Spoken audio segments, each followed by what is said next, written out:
ng cups nila. Ang ganda ng design. Parang ano, may... Ang tawag doon? Yung pag magpe-plating. Kapag magpe-plating, anong tawag sa gano'n?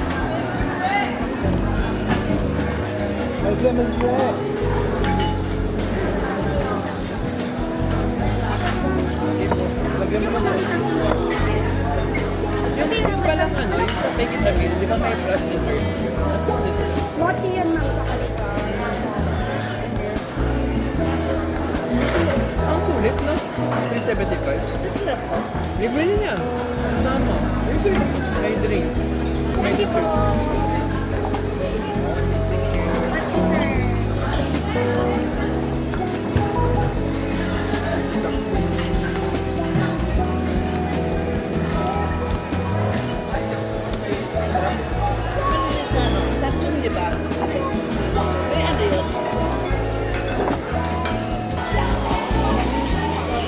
Let's try this.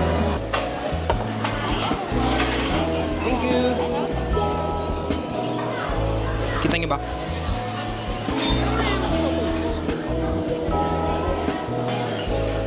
Itadakimasu!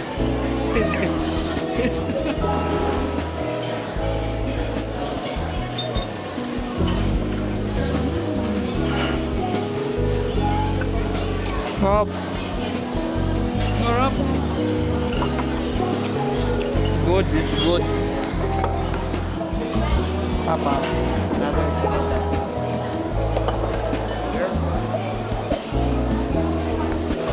Pakang teriyaki. Itadakimashita!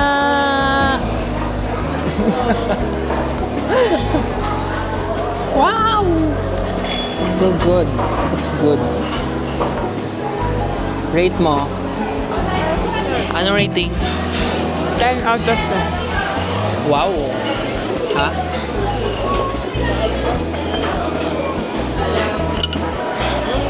Yung order ko pong ano, meron pa pong napalaman. Ay, hindi pa pala sir. Hindi pa. Thank you. Walang sauce to. May sauce na. Wala ba to?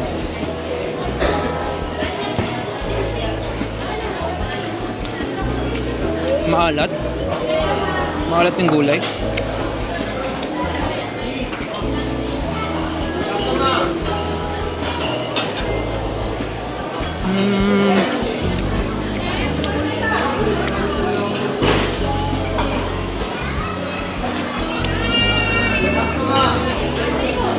Parang kulang sa ano, yung alat ng gulay. Yung wala sa ano, sa teriyaki.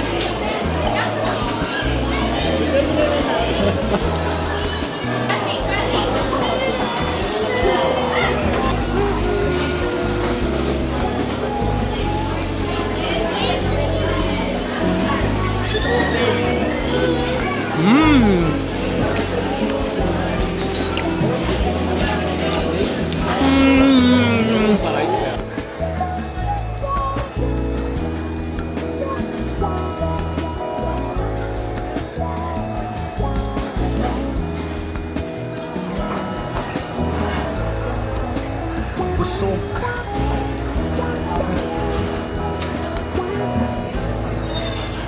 Wow! Ang cute! Oh my God! Ayun, kasama ka na. What's up? Ay, matupay. Taas. Yan. Para may... Tapos lang namin mag-jog! Mas malakas na siya sa akin, no? Grabe.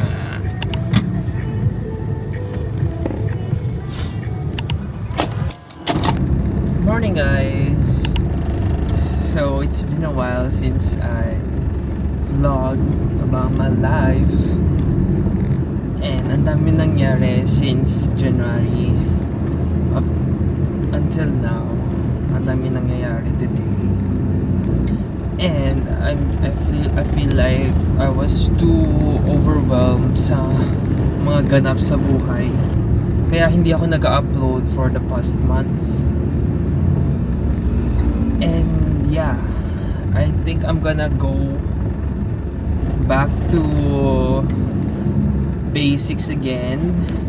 Kasi I feel like nawala yung momentum ko when I stopped vlogging nung New Year's. Kaya I'm trying to get it back again. And yeah. Today pupunta ako sa court with my friend si Dana because mag-tennis kami. Wow! Wow! So we're gonna train. Meron siya kakilalang coach ng tennis and magpapa-coach kami sa kanya today. Nung Tuesday, sa bahay lang ako, pinaligon ko yung dogs. And then nung Wednesday, tumakbo ulit kami with mama na and si Kuya Darwin. Although si mama naglakad with a bit of jogging. Tapos ngayon, ayun, tennis day. Wow, tennis day! First time pa lang naman. I've been wanting to try new sports din, aside from running. And ayun, una kong itatry is tennis. Pero feel ko naman, magugustuhan ko siya kasi may pinafollow akong content creator, si Joe Sebastian. If kilala niyo siya, in dietitian, na may tagline, you deserve to eat. I love her contents lately. And yung mga vlogs niya kasi parang everyday meron siyang tennis training sa UP Diliman. So parang nagustuhan ko yung tennis at some point. Whenever I watch her vlogs, parang feel ko parang gusto ko din maglaro. Ganun. That's how she influenced me. So, I'm here na sa court. And nakita ko na rin yung friend ko, si Dan. So, I'm preparing.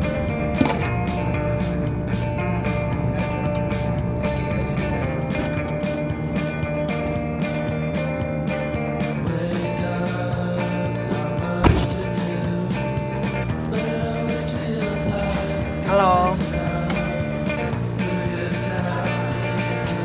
Hello! Wait lang.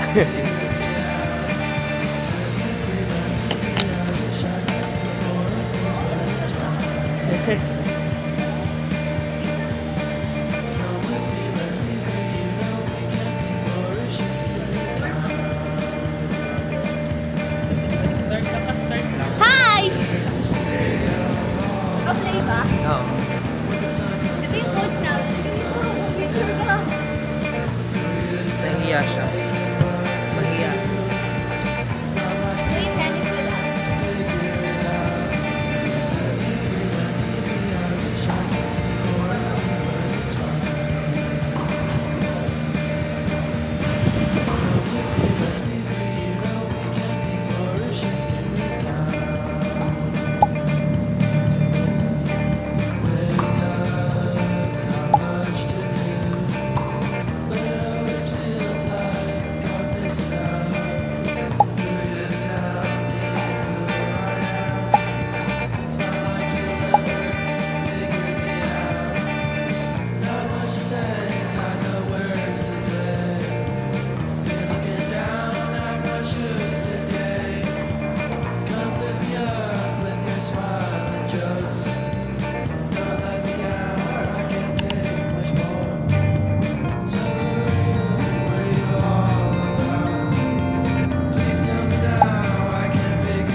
friends, it's the next day and it's tennis day again.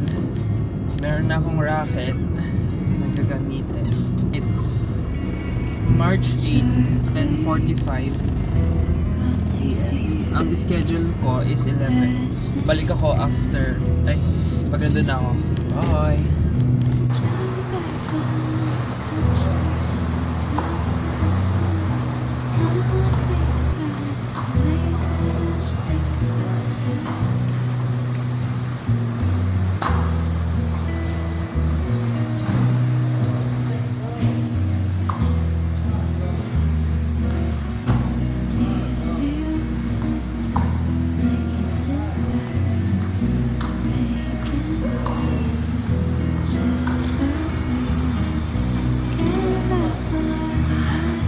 Pagod!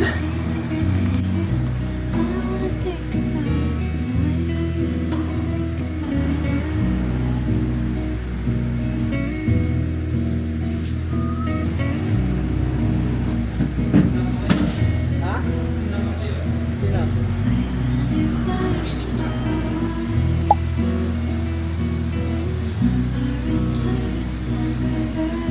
Sino?